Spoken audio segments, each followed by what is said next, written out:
Okay, just in from Black Mountain Black Conservatives, straight out of Common Core curriculum.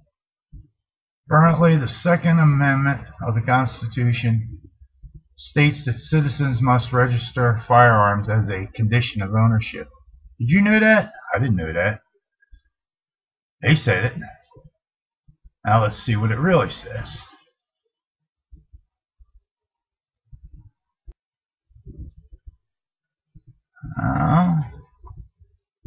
Says here,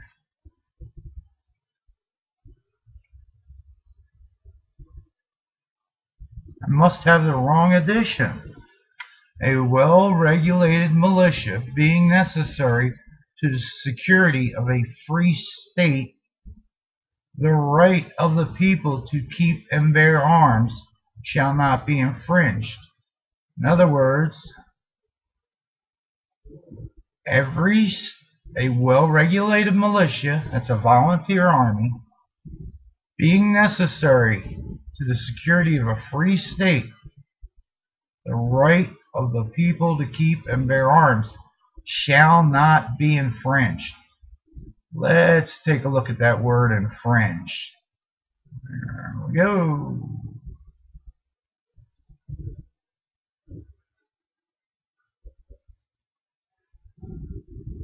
We're going to go to 1828 dictionary so we get the terminology the way it was written.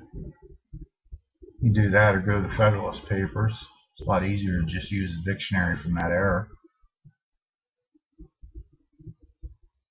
Infringed.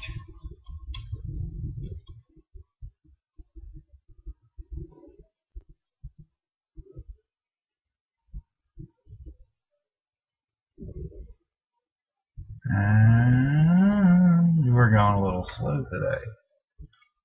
Come on, pick it up, you can do it.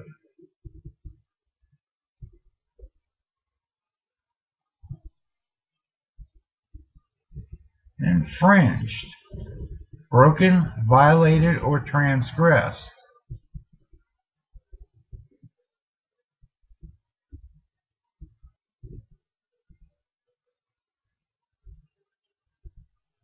Broken, violated, or transgressed. Okay.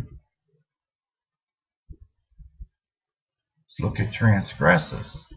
It means broken I don't have to do for you. Okay? The right to bear arms shall not be broken. The right to bear arms shall not be violated. The right to bear arms shall not be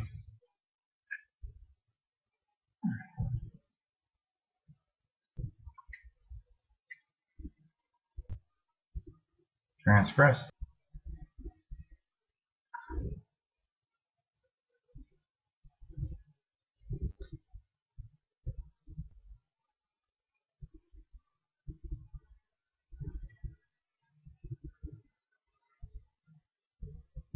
Transgress comes from the word transgressus, transgredier, transgredier, to pass.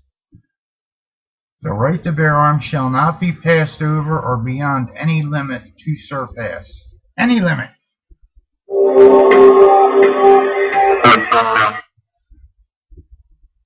2.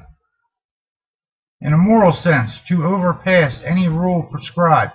The right to bear arms shall not be surpassed in any moral sense, to overpass any rule prescribed as the limit of duty. To break or violate a law, civil or moral. To transgress a divine law is sin. Luke 22:36 says to bear arms. Legislators should not transgress laws of their own making. In other words, they can't have anything, they make a law against us.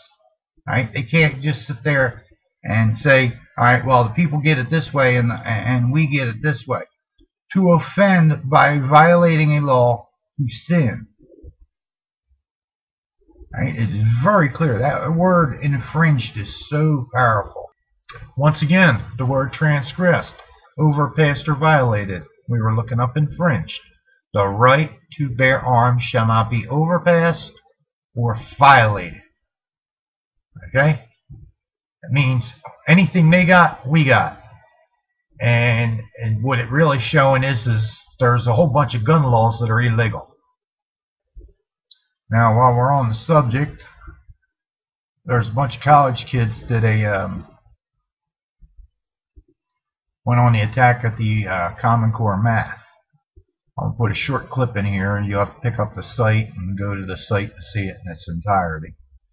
I'll put the channel's name there if I can. Okay, this is the Cal and Binhom show, Common Core math. This is by Campus Reform. This is done by a bunch of college kids. Campus Reform. Got that? That's where you go. You can read the article at campusreform.org.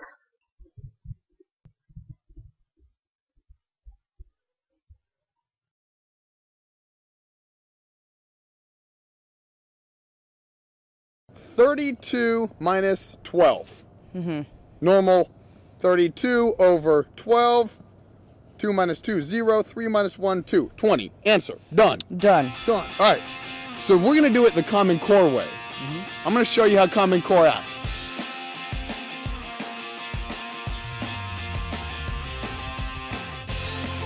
(32 minus 12). 12 plus 3 equals 15. 15 plus 5 equals 20. 20 plus 10 equals 30. 30 plus 2 equals 32.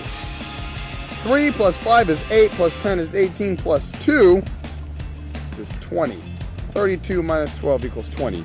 What do you think of that? That was extra difficult for no reason. Sound like to me it's new math. That's new math. That's new math. So what do you think of that being the standard way of answering 32 minus 12?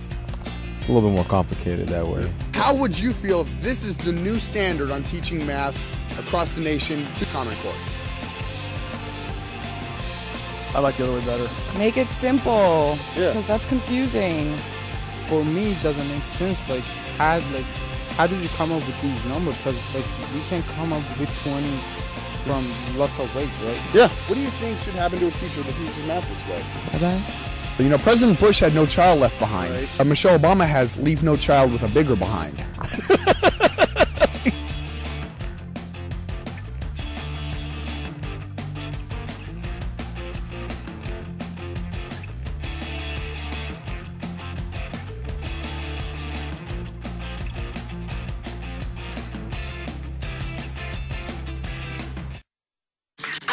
So all that's done.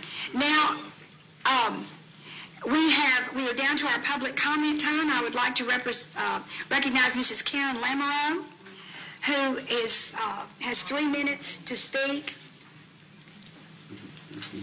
Thank you. You're welcome. Madam Chairman and the board. My name is Karen. I'm a mother of 3 in the Pulaski County Special School District. I am here today not speaking just on behalf of myself. I'm here representing 1,110 other parents, educators, and taxpayers in our state who have some very serious reservations about the Common Core initiative. We are not alone in this regard. 6 other states have pulled out of their park agreement. 22 other states currently have legislation pending to either get out of Common Core or to make significant changes to it. After listening to what was said this morning, I have come to the conclusion that this board is clearly as uninformed as the parents are or were when these standards were adopted. We were told the same thing that you were told, and that Common Core is a set of rigorous, college-ready, internationally benchmarked standards that prepare our kids to compete in a global economy. This is nothing more than an empty sales pitch for corporations and government agencies to profit from our kids and sell them downriver in the name of saving education. I have a math question for you, board members. Are you ready? Get your pencils out. I'm not kidding. Are you smarter than a Common Core 4th grader? Let's find out. The problem is, Mr. Yamada's class has 18 students. If the class counts around by a number and ends with 90, what number did they count by? I'll restate the problem. Mr. Yamada's class has 18 students. If the class counts around by a number and ends with 90, what number did they count by? Does anyone on the board have an answer? 5. And may I ask, madam, how did you come up with that answer? Divided 18 into 90. You know why? Because that's what makes sense, right? That's the way we were taught to do it in the 4th grade level. This, however, is what the Common Core standards expect our 4th graders to do. If they solve it in those 2 steps, they get it marked wrong. They are expected to draw 18 circles with 90 hash marks, solving this problem in exactly 108 steps. Board members, this is not rigorous. This is not college ready. This is not preparing our children to compete in a global economy. Skipping rote memorization of multiplication tables is hindering their ability to master long division and fractions later on in the semester. And now our children who were testing in the 80th or higher percentile in math last year are now coming home with C's, D's, and F's on their report cards. Not because, as Arnie Duncan would put it, that white suburban mothers think their children aren't as brilliant as they thought they were, but because, thank you, I encourage you to listen to us when we send you our emails, despite the comments that were made by our chairperson here today. Our concerns are not based on hysteria or propaganda. They are based on fact, and we are prepared to present those facts. Can you see the trembling in my voice? Parents have not had a voice here, and you need to listen to our concerns. We are moving forward with our legislature to make some very serious changes to this, and all I ask is that you bend your ear and take us seriously. We are college-educated parents. I come to you with 12 years of college education and a former member of the National Honor Society when I tell you this is not working, and it's not what they told you it would be. We will save the privacy concerns and the testing concerns for our legislature. But when it comes to standards, that's your ball court, and we need you to help us with this because this program is dumbing our children down. Thank you. Thank you. I got to run to keep from hiding, and I'm bound to keep on riding. I got one more silver dollar, but I'm not gonna let them catch me no